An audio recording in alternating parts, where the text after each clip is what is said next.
What's up, everybody? Welcome back to Animals Photography. I am Alan. Do you know everything you need to know about macro adapter rings? If you don't, stay tuned.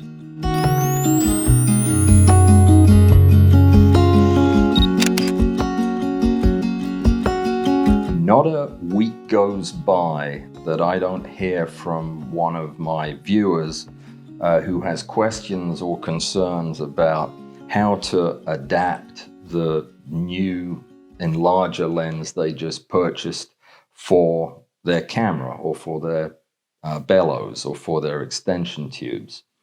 So what I'm going to do today is I'm going to show you all the rings and adapters you'll ever need, and it's only a few, and I'll show you how they work so you know what to use when. And hopefully this will clear it up once and for all. A couple of terms that I'm going to be using that I should explain.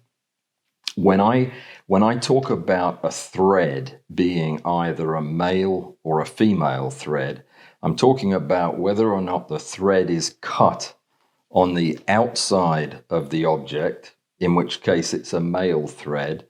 A male thread would be like the thread on a bolt. That's on the outside, whereas the thread that you'll encounter on your filter ring on a lens is the female, because the grooves are cut to the inside of the object. Okay, just so as we're absolutely clear. I don't want to take anything for granted here in case people have never heard the terms. The other term I'll be using is male and female bayonet. Now, I use Nikon cameras, so all of my mount to camera is going to be the F mount for the Nikon F mount. If you use Canon, it's EF mount and on whatever system you have. Whenever you hear me talking about a bayonet mount, I'm talking about the kind of mount your camera has. So if you take the lens off, this is a female bayonet mount. That's what your camera is going to have. If you're a Nikon shooter, it's an F mount, like I said, and Canon's EF. And there's a ton of them. But if you have a camera and you've ever bought a lens for it, you know what kind of mount your camera's got. And that's going to be important because several of the pieces we're going to be looking at will specify what camera it's for. And you'll also notice that if you have a set of bellows, that the bellows mount is a male bayonet mount. That means it's designed to go into the camera. And the other end is a female bayonet mount. And a lot of these rings that we're going to be talking about are the same way. I'll show you just one here real quick. This particular reversing ring has the Nikon F mount male mounting ring on the outside. So let's talk about specifics. Let's say for a minute that you wanted to put your lens on your camera. That's what you do. You just take your lens, your macro lens, whatever lens it is, and you put it on your camera because everything else is going to stem from this. Now, let's say that you wanted to put your lens on backwards. That's not something you would want to do with a macro lens because they're designed to be used frontward. But let's say that you wanted to mount a lens directly to your camera but backwards. This is a 50 millimeter AF 1.8D lens, a cheapo lens by Nikon that's just about as sharp as any lens I've got. So if you're attaching it normally, it would be the bayonet male to the bayonet female of the camera. But if you wanted to mount it backwards, which from time to time you will, you're going to need the first of our rings. And the first of our rings is the simplest, pretty much. And here it is. I'll show you close-up pictures of all of these. But this is the Photodiox Macro Reverse 52 millimeters for Nikon. Okay, I'll write all this down for you. That means it's got a 52 millimeter male thread, which will sit. Oh, golly. I don't have an extra one of those. And that's a cliff right in front of me there. That would have been gone forever. So anyway, the 52 millimeter male thread fits perfectly into the filter ring on the front of the lens, like so. And now you have a male Nikon adapter or an Olympus adapter or a Canon adapter. And this can then go directly onto your camera.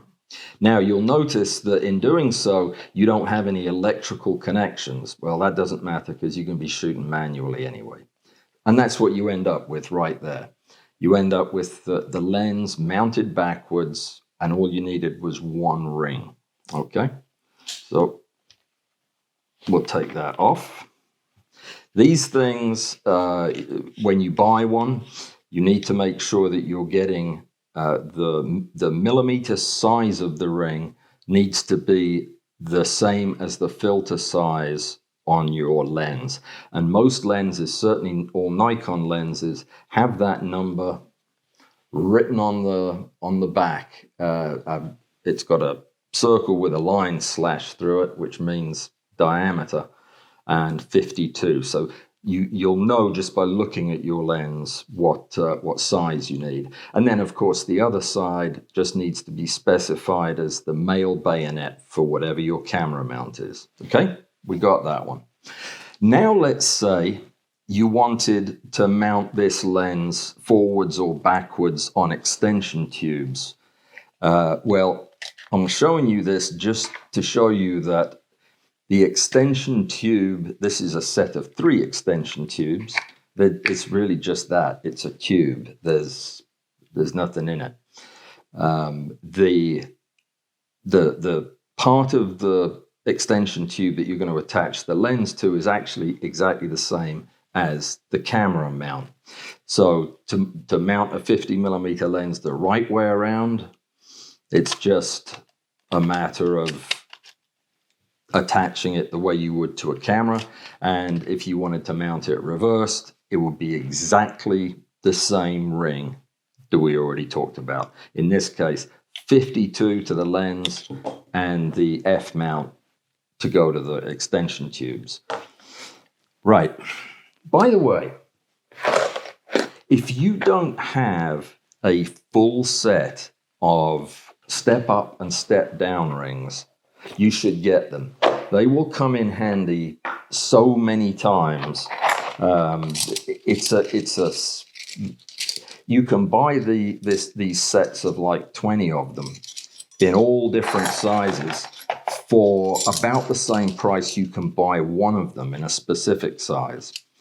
So this is the best deal going. And they have all the common diameters on them, so that the step up rings mean you can screw the male end of this thing into a particular size lens mount, but the female side of the step up ring is larger, so that you can use this to adapt filter holders, or if you wanted to use a particular neutral density, a circular neutral density filter that's in a different size than your lens mount, then you can adapt your lens mount to do anything with these.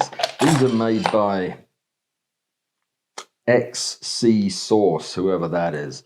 I've had them for years and they're fantastic. Just thought I'd mention that. All right, so the next issue is you have you bought a lens and you've read about using lenses together, like stacking lenses. The theory is slightly different to stack lenses, because almost always this is a macro lens. Pretend it's not. Pretend it's just an 85 millimeter prime, okay? Because you wouldn't do this with a macro lens.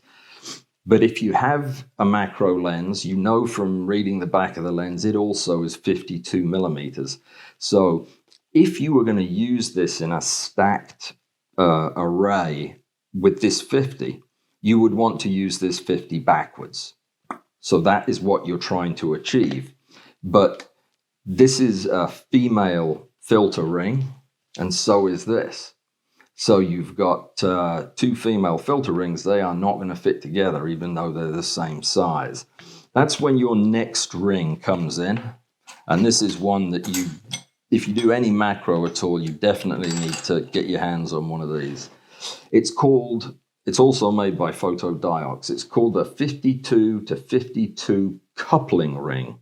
Now, the numbers don't have to be the same. A coupling ring just means that the thread is male on both sides. So that's how it differs from a step up or a step down.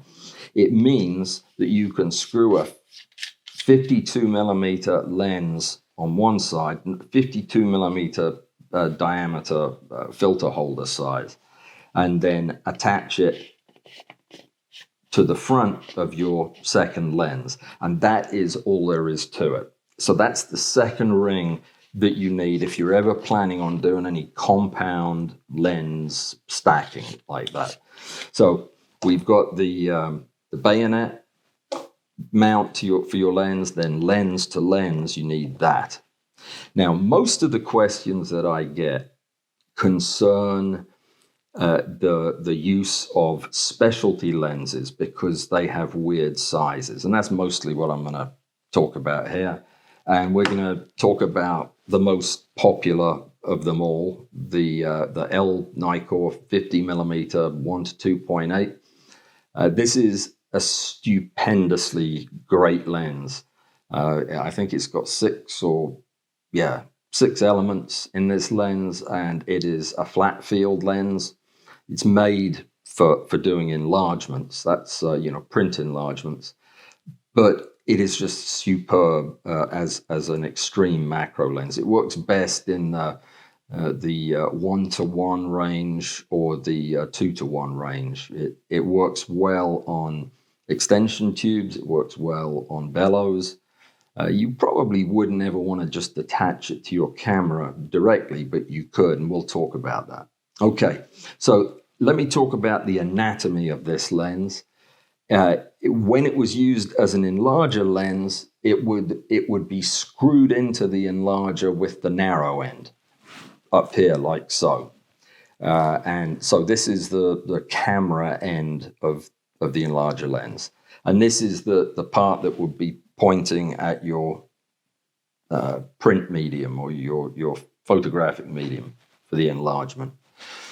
So if we're going to use this thing the way it was designed to be used, frontward like this, you have to have a way to adapt this very common, this is the most common thread size for enlarger lenses. It's called an M39 mount, M and 39. It's a 39 millimeter mount. And we're going to need to mount this to a camera. We need to have an adapter that has a female 39 millimeter opening, and it has an F mount or an EF mount or whatever kind of mount you need on the other side. And this is that thing.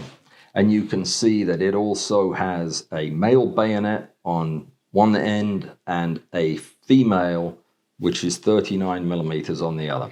These things you can get them for a couple of dollars from China by going on one of those Chinese shopping sites like GearBest and I can't remember the name of the other one, but you'll get it. It'll take about 6 weeks to get to you, but it only costs $1 or so. You can buy them over here for $7 or $8, I think. So that's all you have to do. Except the more astute of you will notice I put it on backwards because I wasn't paying attention. It will go on either way.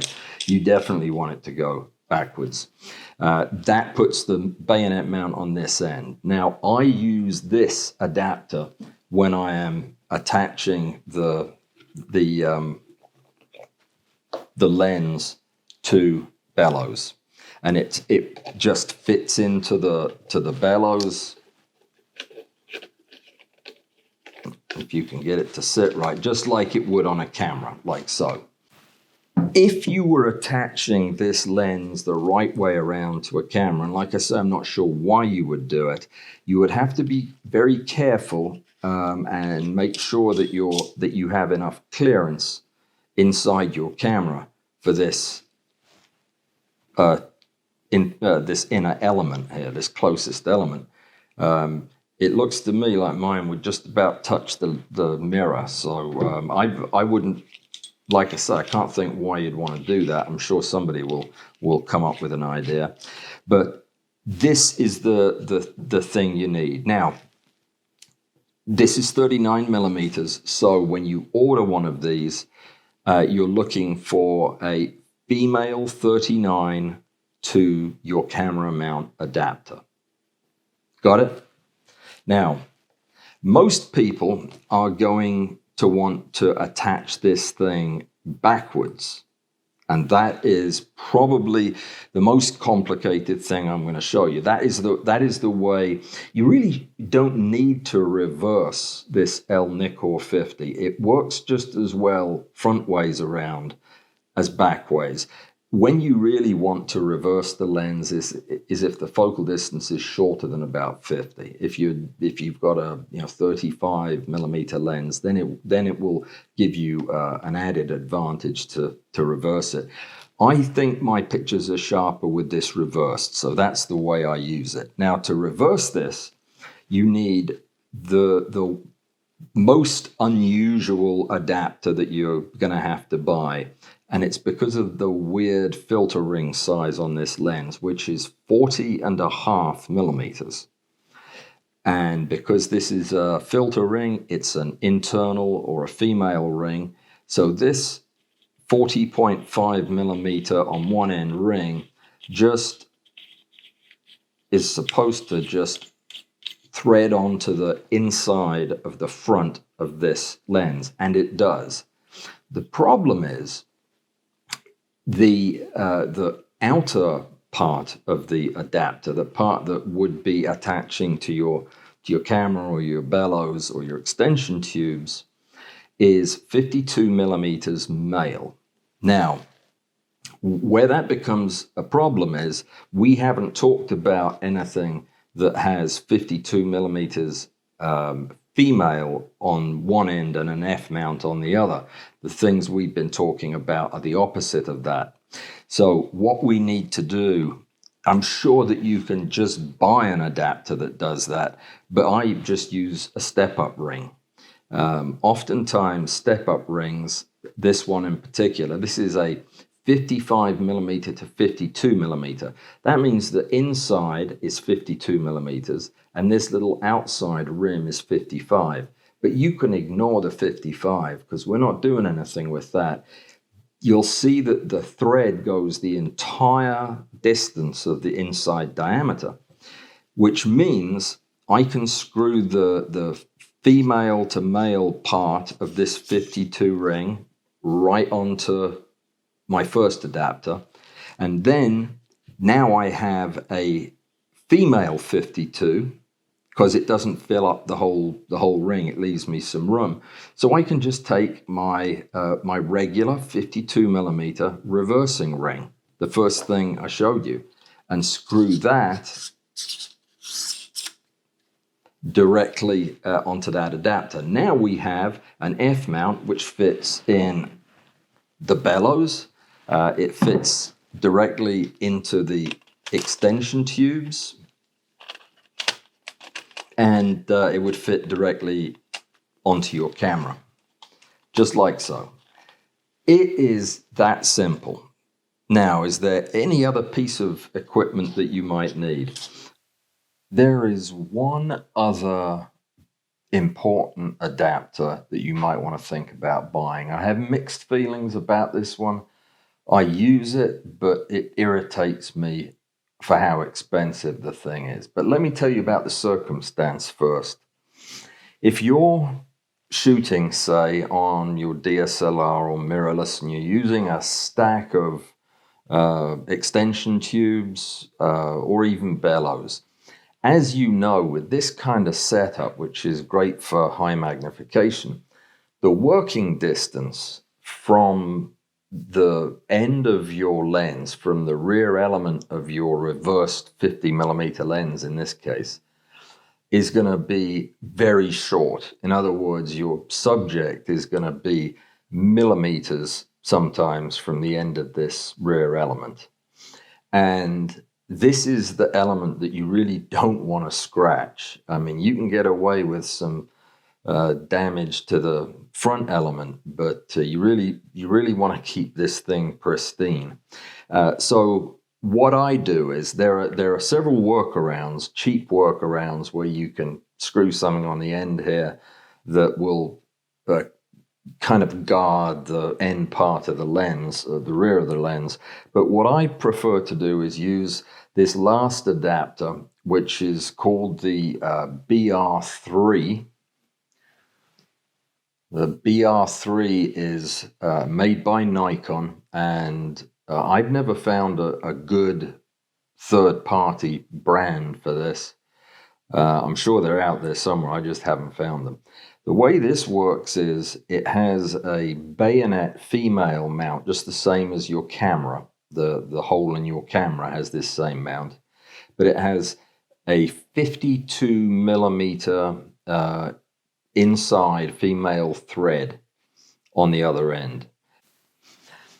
So let me show you how this thing works. You're all set up to do some super close-up macro, and you want to protect the end of the lens. If you take this BR3 adapter, which has like I said, a female F mount attachment, and you click it into place on the end of the lens like so, this now has a 52 millimeter filter ring. That's what's on the other end of this. So what I'll do is just take a UV filter. It's a pretty decent one, I think. Oh, no, it's not. It's not one of the best ones. But this will screw directly into there, like so. Now, as you can see, you really do have a protected rear element for this lens. These things cost $40. That's 4 with a 0. $40, it seems just ridiculous. But if you're doing photography with a camera like this, and you're doing it out in the field in particular, where you have far more opportunities to mess up the front of your lens, especially when you have working distances that are so tiny that you're almost bumping on the thing, this is a useful gadget to have. And whenever I'm doing reverse lens photography, I'll use this. You can even use this with slightly different filter sizes just by using step-up rings. I could step this up to 67 and use one of my other filters.